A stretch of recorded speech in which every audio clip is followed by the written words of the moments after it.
September 17 புதன்கிழமை. ஆவியை ஆவியை அவித்து போடாதிருங்கள். 1 தெசலோனிக்கேயர் 5:19. கர்த்தர் ஒரு மனிதனுக்கு கொடுத்திருக்கிற ஈவுகளிலேயே மிகச்சிறந்தது பரிசுத்த ஆவிதான். அந்த விலையேற பெற்ற பொக்கிஷத்தை மண்பாண்டங்களாகிய நம் சரீரத்திலே நாம் பெற்றிருக்கிறோம்.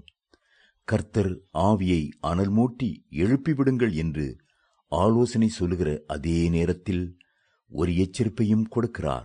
ஆவியை அவித்து போடாதிருங்கள் என்பதே அந்த எச்சரிக்கை. ஆவியானவர் பற்றி எரிகிற அக்னிக்கு ஒப்பானவர். நாம் ஜெபிக்கும் போதும் துதிக்கும் போதும் அந்த ஆவி அனல் கொண்டு எழும்புகிறது. ஆவியின் வரங்கள் கிரியை செய்கிறது. அதே நேரத்தில் ஆவியானவரை துக்கப்படுத்திவிட்டால் நாம் பெற்ற ஆவி அவிந்து போகிறது.